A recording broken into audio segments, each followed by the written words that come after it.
Test 4. You will hear a number of different recordings, and you will have to answer questions on what you hear. There will be time for you to read the instructions and questions, and you will have a chance to check your work. All the recordings will be played once only. The test is in 4 sections. At the end of the test, you will be given 10 minutes to transfer your answers to an answer sheet. Now turn to Section 1. Section 1. You will hear a conversation between a staff member from Gaia's Guardians and a man who wants to do something to protect the environment. First, you have some time to look at questions 1 to 5.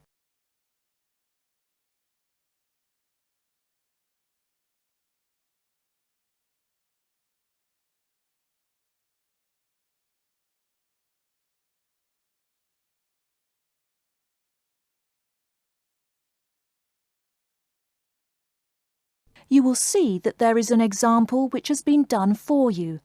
On this occasion only, the conversation relating to this will be played first. Hello, how may I help you? Well, I've been seeing these yellow boxes in front of a lot of houses in my neighborhood. Just wondered what they were for. I noticed your phone number on all of them, so I called. Could you tell me about your business? We do recycling, but we're not a business. Gaia's Guardians is a non-profit group. We encourage recycling as a way of protecting the environment. The woman says that they encourage recycling as a way of protecting the environment. So, recycling has been written in the space. Now we shall begin. You should answer the questions as you listen, because you will not hear the recording a second time. Listen carefully and answer questions 1 to 5. Hello, how may I help you? Well, I've been seeing these yellow boxes in front of a lot of houses in my neighborhood. Just wondered what they were for. I noticed your phone number on all of them, so I called. Could you tell me about your business? We do recycling, but we're not a business. Gaia's Guardians is a non-profit group. We encourage recycling as a way of protecting the environment. I don't know. I mean, it is a good idea, but I really don't read the newspaper every day or anything. And we don't come collect newspapers every day. In fact, we only do pickups every other week. Oh, well, then maybe I could help. I mean, in my neighborhood, there's too much rubbish lying around everywhere. I'd like to help out, I guess. That's great, sir. You're doing the right thing. Okay, I need to get your contact information. What's your name, please? Peter Wisrow. Peter, how do you spell your last name? Wisrow? No, actually, it's Wisrough. Oh, I'm sorry. I'm a terrible speller. You're a good speller. It's just that my family are terrible pronouncers. You're quite a card, Peter. Okay, now what's your address? Number 168 Bridge Road. That's here in London. How about if I have any questions? I'm sending you a copy of our booklet too. The booklet has our phone number and our email address, helpline@blackcat.com. That's HELPLINE@BLACKCAT.com. But I nearly forgot to ask, what's your postcode? BS97PU. PS97BU? No, that's B as in boy, S97P as in Peter, U. Before you hear the rest of the conversation, you have some time to look at questions 6 to 10.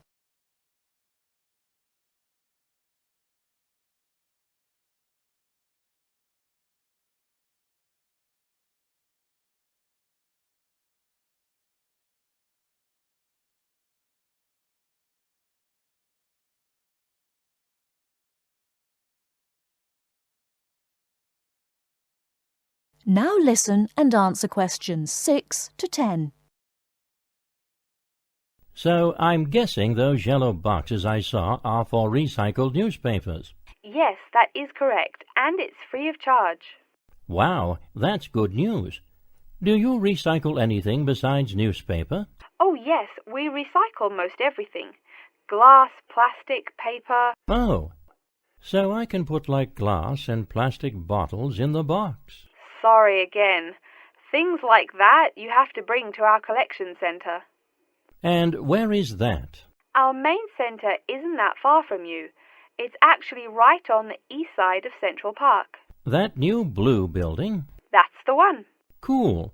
Hey, what's with all those different colored boxes outside that place? Oh, that's for the different materials we recycle.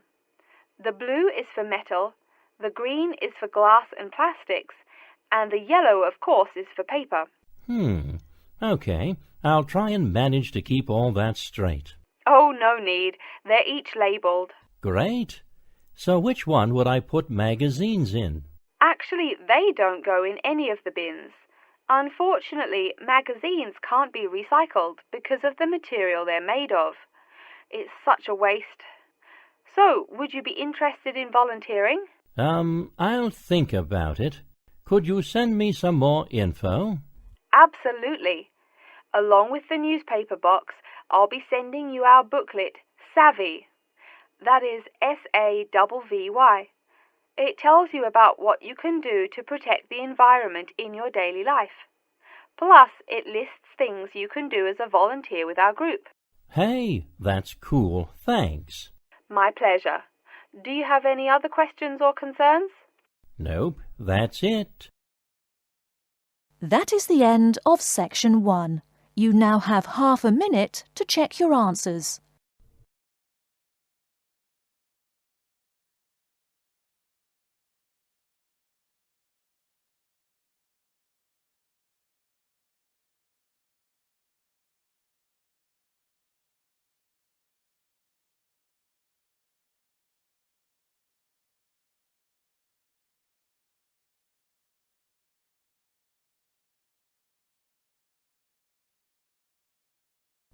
Now turn to Section 2. Section 2. You'll hear an introduction about how to make a resume and apply for a job. First, you have some time to look at questions 11 to 17.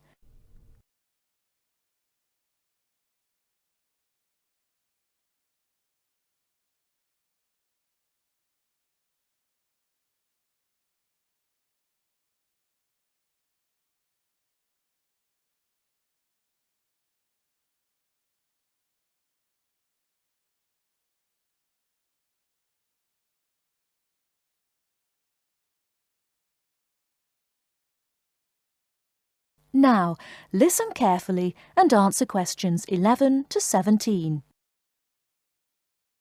Welcome everyone to today's seminar on CV and interview skills. Remember, your CV is probably the most important document you will ever write. It opens the door to your career, and that job interview is probably the most important meeting you will ever attend. It's like stepping through that open door. So let's roll up our sleeves and get down to work, shall we? First of all, I cannot possibly tell you everything you need to know about writing a resume in the time we have. But let me tell you that there are dozens of great websites on the internet.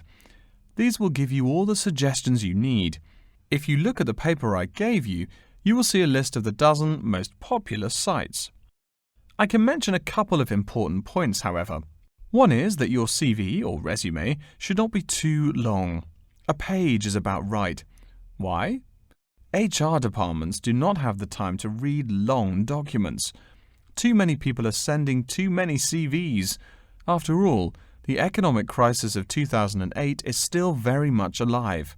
Everyone needs a job now. No matter how short you make that resume, though, you do not want to forget to tell HR how to contact your references. References are people who will give you a recommendation for a job. That's usually an ex-boss or a professor who knows you well. Do not use relatives. I don't care how much your mum loves you. Also, when you send that CV, be sure to include a typed cover letter. A cover letter is a letter where you basically are asking for a job. It's like introducing yourself. Make it brief. The real information about you is on that CV of yours, and please make sure the letter is typed. It doesn't matter if your handwriting is beautiful or not. Companies only read typed letters. Another point about CVs is you should try to have an attractive layout. Maybe use different type fonts or colours to highlight the information. Some people include a photo. You can find dozens of examples on the internet. Whatever layout you decide to use, however, avoid all spelling and grammar errors. I used to be an HR manager. If I saw a mistake, that CV went into the garbage.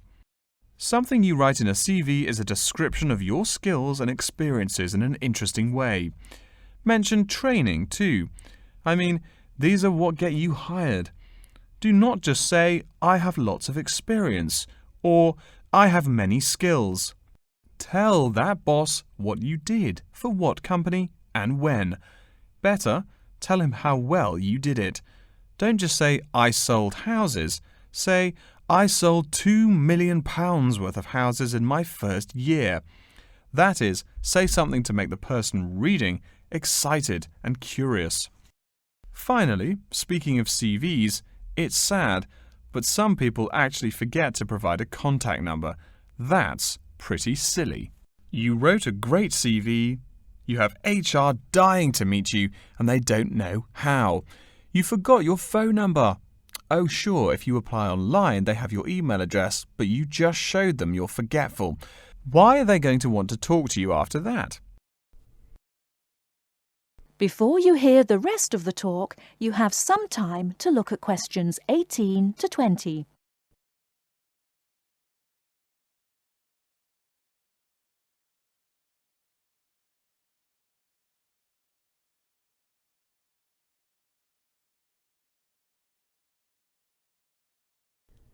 Now listen and answer questions 18 to 20. Alright, moving on to the actual interview.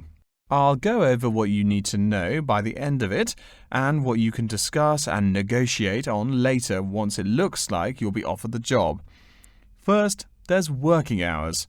It's not that necessary to hammer out the hours off the bat, especially since it's easy to come off as lazy when the first thing you bring up is how much you're going to have to work. You can also find out more about possible promotions later on. It is important, however, to get a feel for how much you'll be paid. You should make sure the salary range is commensurate with what you're worth, and if you're not, you can move on to better opportunities. Being sure you're going to make what you want to live on is much more important than issues like your pension.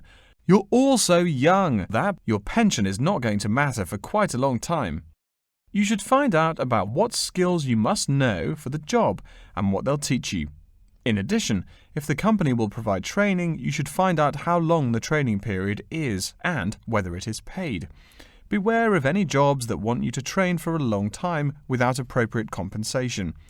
Speaking of compensation, find out about holidays as well. Do you get paid vacation time? Are you allowed to take personal days? Do you have to work on national holidays? Once you work out these main issues, you can move on later to details like the location and expected attire and whatnot. Wow, that's a lot of information. Let's take a break so you can think everything over and ask any questions you may have. Don't hesitate to come and see me if you need any clarification on all this stuff. That is the end of section 2. You now have half a minute to check your answers.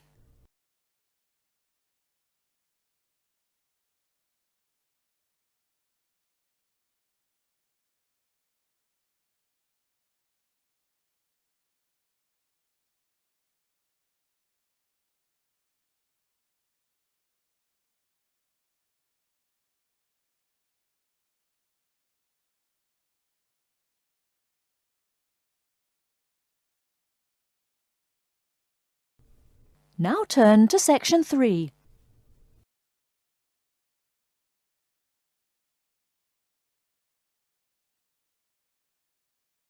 Section 3. You will hear a man called Frank talking to Dr. Lindsay about what he should study if and when he returns for further classes. First, you have some time to look at questions 21 to 25.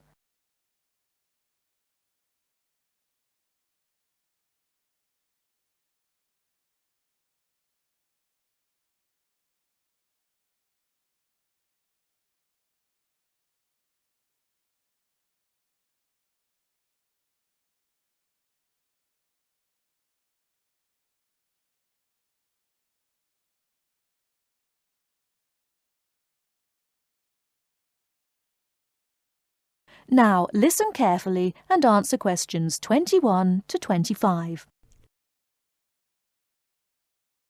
Hello, are you Dr. Lindsay, the returning student's advisor? Yes, that's right. Are you Frank? Your appointment wasn't until 2, but that's okay. Please come in and have a seat. Thanks. I like to arrive early whenever I have anything to do. That's certainly a praiseworthy habit.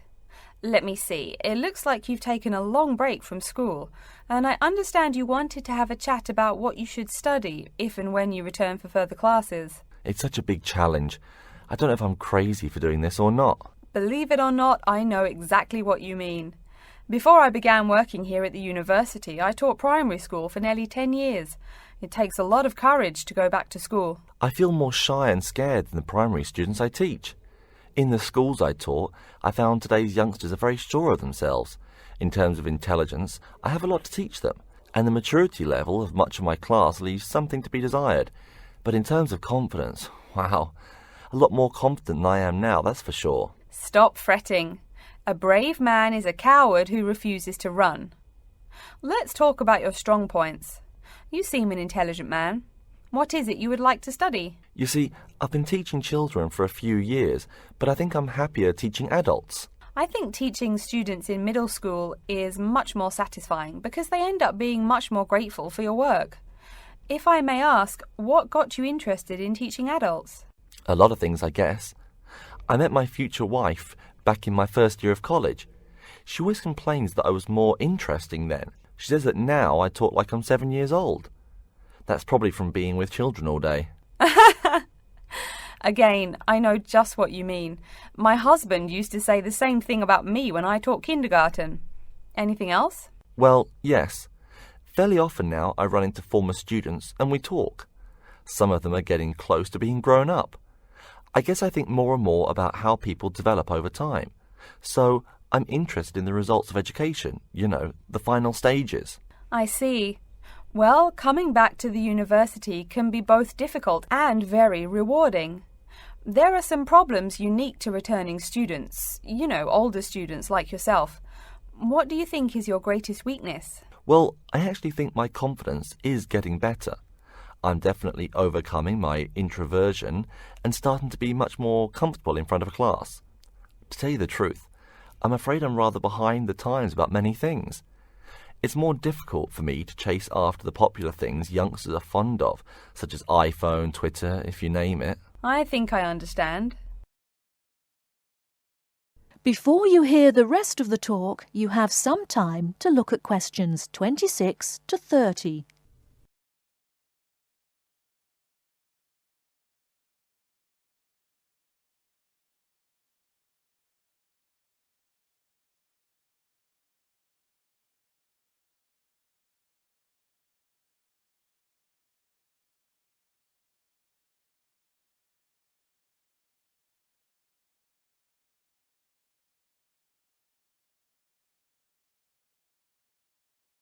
Now listen and answer questions 26 to 30. How old are you, 35? People at your age still go back to school for further education. I was a bit the same way. I mean, I didn't study at university till after I had a family, a husband and one child. My point of view was a lot different from your average 18-year-old girls, I can tell you. Gee, that sounds pretty rough. A family and college? Clearly you weren't unsuccessful, though. It was, Frank, it truly was. My first term at school was extremely stressful. But, excuse me, you're not here to listen to my life story. We're talking about your plans. Is there anything unique I should know about you or your past experience or plans? I'm afraid not. There is nothing interesting about my career or plans. It's really not too impressive. Now, I forbid you to talk like that. This is your one life, and if you're not interested, why bother living it? Don't be so humble, Frank. Okay. My wife says I'm a wimp. Let's talk about your dreams a bit. You want to teach adults, you said. What would you like to teach them? Well, when I first came to college, I really liked languages and literature. A lot of people have told me that for practical reasons, it would be more rewarding to choose business management as my major. But I made up my mind to study liberal arts once I got the idea of going back to school. I must say it's refreshing to meet someone who knows there's more to an education than computers and finance. Let's have a look at the university course catalogue. Excuse me, Dr. Lindsay, before we do that, could I maybe ask you some questions about changes in university life? I think I need to discuss that so I know what to expect. Of course, I'm here to help you. The biggest thing to get used to is the change in technology. Professors present things on huge screens, many of which are interactive computerized whiteboards. You can write on them still and use them like a touchscreen. They're really handy. No more sloppy scribbled notes on the projector. Let's see, I doubt you'll be living in student housing, so I won't go into all the improvements there. Another major change that you'll enjoy is the plethora of resources available for students. As a student, you have 24-hour access to the gym and library privileges that include the use of school computers to scan, copy and print. And of course the media library, which contains movies from all genres and most of the movies listed on AFI's top 100 movies of all time. The dining facilities are also not what they used to be. They offer choices for all diets and you can expect a hot meal any time of day. Wow, things really have changed. I'll be sure to utilise all those great facilities in my time here. Thanks for all your help, Dr. Lindsay. I think that's all the questions I have for now. That is the end of Section 3. You now have half a minute to check your answers.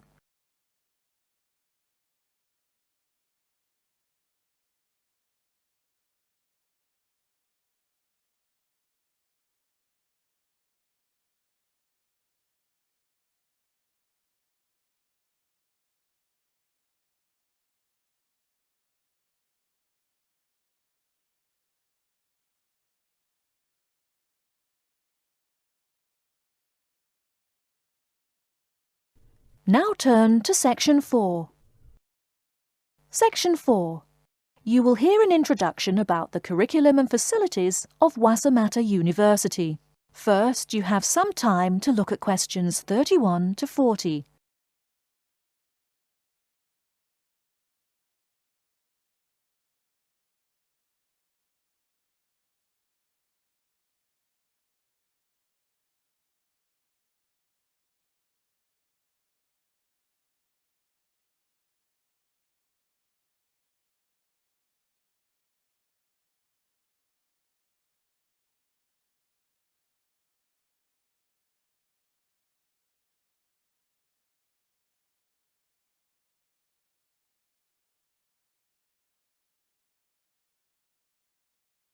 Now listen carefully and answer questions 31 to 40. Okay, and welcome back. During the short break we just took, several of you approached me with questions. So before going on with the orientation talk, I'd like to address those queries. As I found, if one person asks a question, probably a dozen others are wondering about the same thing. The first question is whether Wassamata University employs modules technology as an instruction method. The answer is yes, we do. At least that's what the university catalogue says. If some of you don't understand what modules technology is, don't worry. I googled the word but couldn't find it. Apparently, though, it's a method of broadband wireless access. At least that's what an American company's website told me. But again, don't worry. If you need to know something more, your professor can tell you.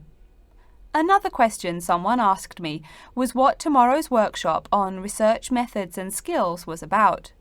Well, research skills include any method you can imagine for finding and presenting any information you need. That's not just schoolwork either. Writing English, the native language for most of you, and finding a job are also research skills. And yes, those will be addressed in tomorrow's workshop. As you know, Wassamata University is one of this country's premier universities for the study of the dismal science, economics. Some of you, it seems, want to get a jump on their classmates. During the break, half a dozen of you came up and asked me where to find economics tomes. I know it's odd, but this school's library holdings are divided up between two libraries. Economics books are in the old library. If you look out of the window behind me, you can see it. It's the red brick building. Oh, before I forget, you economics types also need a lot of math, am I right? Well, those math books are neither in the old library nor in the new one. They can be found in the math department building. Why am I telling you this? Doesn't the invisible hand guide economists? Maybe it's good you asked. In 2008, that hand shoved most of the world economy off a cliff, didn't it? Now, I realize that most of you couldn't bring a computer printer or a photocopier from home. So I'm sure you're already wondering where you can copy things like term papers, internet articles, and things like that. I have some good news and some bad news. The good news is that there are a number of places you can make copies. These include both libraries and the Student Union building. Now the bad news. I'm sorry to say, most classroom buildings and academic departments do not have copiers students can use. So most of the large buildings you see around campus do not have copiers for students. The copiers there are reserved for professors and office staff. Oh yes, I nearly forgot to tell you. If you need to have printing done, all the copiers available to students are laser printers. Plus, for your convenience, you can pay using prepaid cards. You can get those in the Student Union building. That just covers the questions put to me. If you have more, please see me during the next break at 2:15. Right now, though, I'd like to start to give you a rundown on the various facilities here on campus. That way you won't get lost so easily in the weeks to come. I've been told that this year's incoming class features a large number of married students and parents. So you must be wondering where to put the baby while you're in class. Okay, right now we're in the Student Union building, right? Remember the big doors in front where you all came in? If you go out of the building, you can see the nursery is just on the other side of this building. It's only about 20 meters away. Convenient, eh? Next, we're all from different places around the country. Some of you are from other countries. That means we're pretty likely to get sick during the first months of school as we expose each other to many new viruses. So where's the doctor? Of course, you need to find the Medical Services Centre, which is on the right as you leave the building. Remember, that's the second building on the right. And if you look out of that window, you can see a lot of antenna and satellite dishes on the roof. So that's what we call the Media Centre. Yeah, I know, I think it's confusing too. The Media Centre is next to the Medical Centre. The chairwoman of the journalism school on the first floor doesn't like it when people who wander in there mistake her for a nurse. Chances are you'll have at least one math class while you're here. That red building there, just outside to the left, is the math department building. I know, it looks about as old as the subject of math, but I assure you that the inside is equipped with state-of-the-art classroom equipment, including interactive chalkboards and surround sound in every room. Oh, can you see the back building there? Yes, behind the Media Centre. Quite new, isn't it? That's the new library, just decorated. They're back to back, you might say. If you look just to the left of it at the lower, older-looking building, you'll find the old library. It's nice and quiet, perfect for those marathon study sessions during exam week. Since the weather is so nice, why don't we stop looking at our maps, but go for a walk around the campus? That is the end of Section 4. You now have half a minute to check your answers.